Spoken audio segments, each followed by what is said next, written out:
We first have to talk about how Tink's not with us today. We're gonna go into otaku Star Wars stuff, so it's okay. Awesome. You ready? Yeah, let's do it.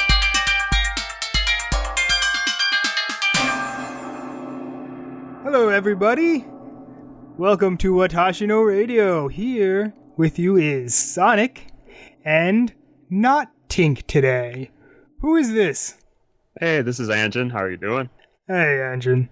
So, we wanted to do a special, May 4th special for everyone. Lots of space. But why couldn't Tink be with us today?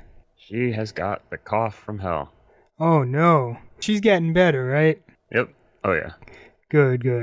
But that's okay because we're going to be going into a lot of otaku space stuff today, right? And may the 4th be with you. Yep, may the 4th be with you. I brought with me here an expert on space, anime, and media. So, I today prepared a special space opera playlist for everyone. What you got for us, Sonic? So the beginning of it is mostly classical. I think it flows together quite well. I've listened to it a couple times, all in preparation to make sure the space opera works perfectly. We can go ahead and start with the first song. So in honor of, all of these are in honor of space. But we're going to start us off with Robotech! Main title. Written by Ulpio Minucci. Arranged by Dominik Hauser. Well, Robotech is a pretty classic anime, isn't it? It is. Are you a fan? I am a fan. In fact, I've got an entire box set of them. Fantastic. Robotech was my intro anime. I was a huge fan. I used to run home from school so I could watch it every day. But did you know that Robotech in the States is not the same anime in Japan? Wait, what? Yes, it is actually a combination of two different anime. The first being the one that we all know and love and think of as Robotech, being Super Dimensional Fortress Macross. And then when they got into the later episodes of Robotech when they were on the motorcycles, that was actually Genesis Climber Mospeada. Wow. So how did that work? Were they like the same person who made the two anime and they still put it together? Or were they like really completely different and all the characters are just different somehow? The characters obviously have their different names. Harmony Gold was the distributor in the United States, and they wanted to make it American friendly to kids. So they did a lot of editing of some of the more violent scenes out and some of the more adult romance themes got edited out. So Harmony Gold acquired the U.S. distribution rights, actually for a total of 3 anime from Japan that are actually visually similar but completely unrelated in Japan. Super Dimensional Fortress Macross, which gave us the Valkyries that we know and love from Super Dimension Cavalry Southern Cross, was the second, and then Genesis Climber Mospeada was the third. So when we get to the later episodes of the Robotech series and they're like transforming on their motorcycles, that's totally different anime in Japan, unrelated to Macross. Wow. So it's not the same director or storyteller artist? No, huh? No, just happens to be visually similar.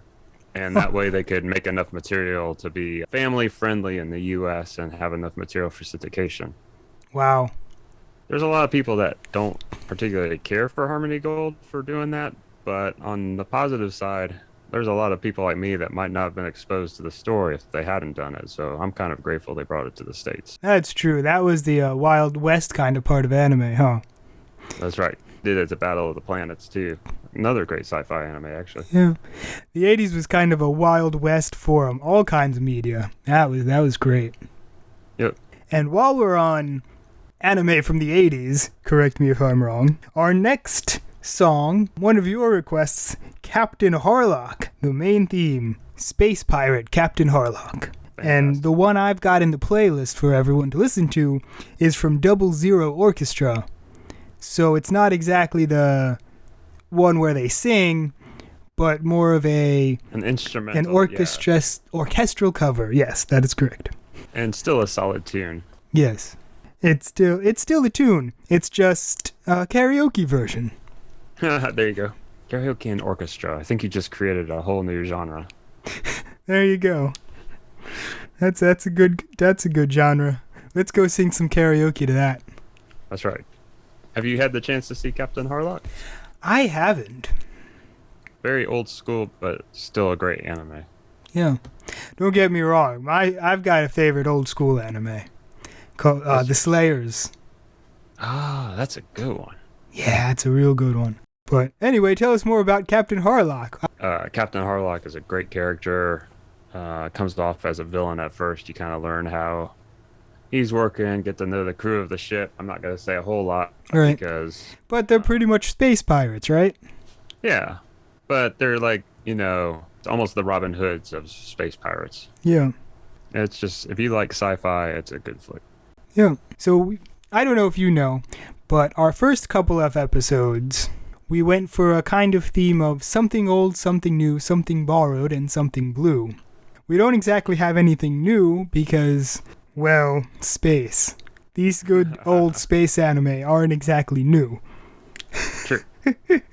So we got something old, but I did manage to stick something borrowed in there. Okay. Yes. What you got? Cosmic Nocturne from the Saycara Orchestral. She is inspired by Ghibli, and that's why I'm going to put it under borrowed. But it's really good classical kind of music that wouldn't feel out of place in a Ghibli soundtrack, except for no Ghibli has really been in space, has it? No, you're right. But this was when I was like so enamored with searching with, yes, I've got a Spotify and I can look through all of the music and I can just listen to everything I've been missing out on. And then I look, all right, I want to listen to some classical. I want to listen to some blues and jazz and all the Japanese music I can listen to. And then I found this is probably the first song I listened to from them. And it's just so astronomical. Good adjective. Is that a good word to describe it? Yeah. It's really captures space well. Influenced by Joe Hisaishi. Yes, Joe Hisaishi from Studio Ghibli. And he's a master. Yeah. Sometimes it feels like something's missing when I'm listening to recent classical music or just orchestral covers. It sometimes feel like something is missing, but that something is there with this artist. It's got soul. Yeah. And why not? We'll shout him out. The YouTube channel, Saycara the Anime Orchestra. So, there you go. Awesome. If you want to listen to her on YouTube. I'll definitely go check out that channel. Because I know that you can find some of these songs we list here in other episodes through places other than just our Spotify playlist. But that's the only place I feel like we can put it together well. Because, well, anybody can really go into Spotify with a free account and listen to it, even if there are ads. But you can find these on other sources, wherever you decide to look. We give you the music, the name, the artist, everything you can. So feel free to look them up elsewhere as well, is what I'm trying to say. Especially with technologies these days, you've got lots of options for finding things that would have been hard, even 10 years ago. Yeah, that's correct. We are on... number 4. Number 4 is going to be a favorite, huh? Waltz for the Moon from Nobuo Uematsu from Final Fantasy VIII. Yeah, so you've grown up on Final Fantasy a little bit more than I have. And it has not too much connection to space, but I feel like I wanted to put in Waltz for the Moon in there.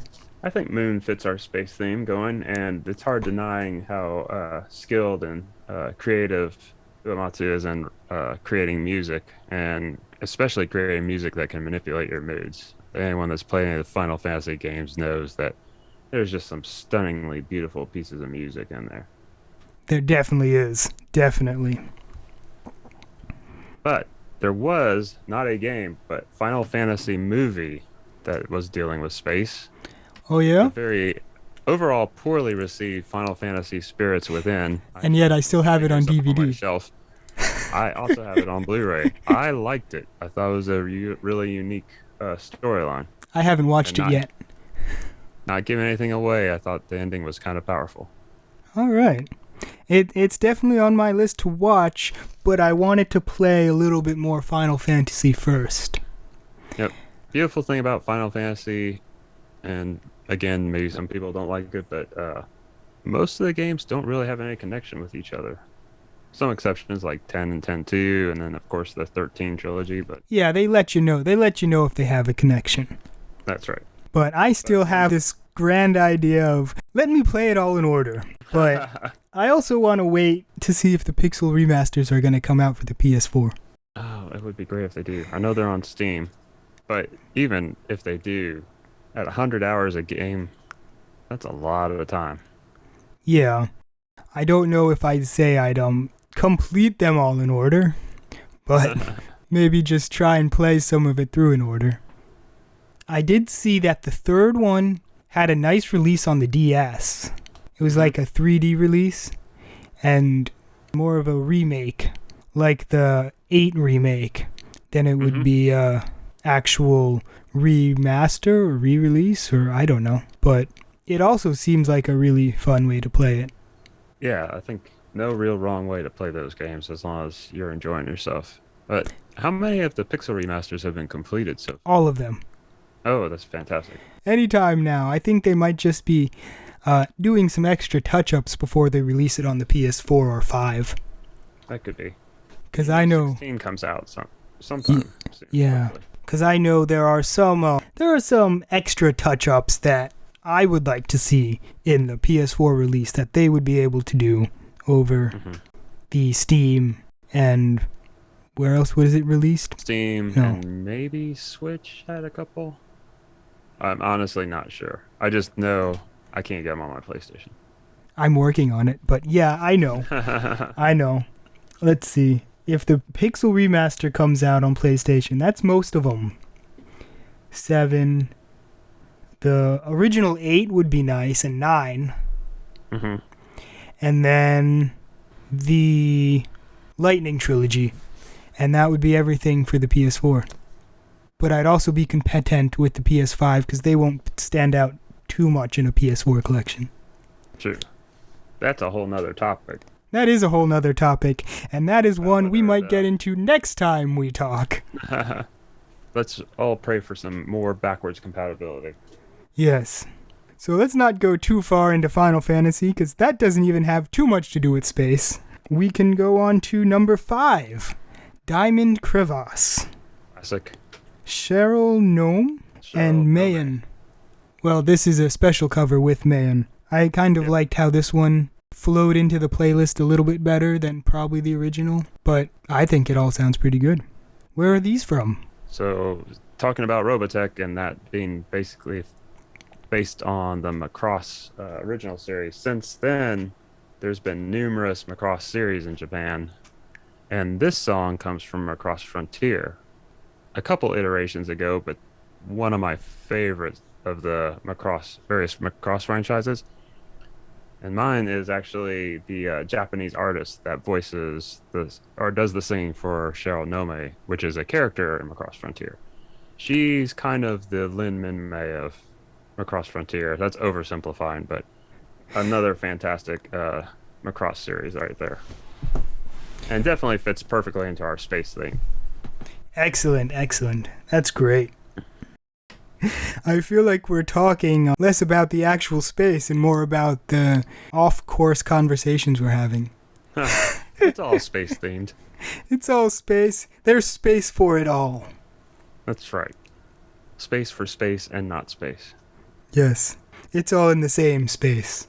But which brings me to number 6. A space anime, in quotations, that I'm quite fond of and is pretty funny. We've got Mr. Raindrop by Amplified from Gintama. Aha! It's a space comedy. No, actually, it's kind of everything, but mostly comedy and parody. Yes. But it has drama, and it has space, and it's about aliens. And How much do you know about Gintama? You know, it's on my list to watch. I have not seen the anime, though. I've only seen the live-action movie on a flight. Oh, wow. I haven't seen that one yet. I'm gonna be honest. I don't think I've watched since one of the episodes. Maybe it was in the 100s. Maybe it was in the 200s. I don't quite remember. But it is a very good and very funny anime. And he has a sweet sword. This is true. Definitely a lot of parody in that one. Oh, you don't know the half of it. Because even when it's not parody, it makes the news in other ways. One thought comes to mind when I think about it. What is that? There's a racehorse in Japan named Justaway. And that is based off of the toy from Gintama. Really? Oh, okay. And it's hilarious. I'll look that story up online after we're done. Yeah, I think we talked about it in a episode of Watashi no Radio when we were still airing as a radio show. But, oh boy, they name racehorses crazy things in Japan, and it's great. You gotta love Japan. You do. I guess that brings us to our final song.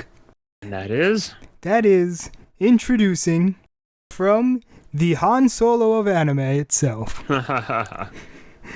Tank! Exclamation point by the Seatbelts from Cowboy Bebop. There we go. Original by Yoko Kanno. But I found one by the Seatbelts on Spotify. It is just a fantastic fun, even though there's no lyrics, There's a little bit of lyrics. Tune, and it really matches, the intro. Yeah, but it does go with the orchestral theme we were going with. Yes. But music just fits that show to a T. It and does. What could be more space oriented than Cowboy Bebop? Just I know. A classic space opera, cowboy, hard sci-fi show that's just fun all the way around. Good storytelling, great characters, still a lot of funny moments. Yeah, that is an amazing series. I've even watched it, I think, twice. Did you check out the Netflix live adaptation?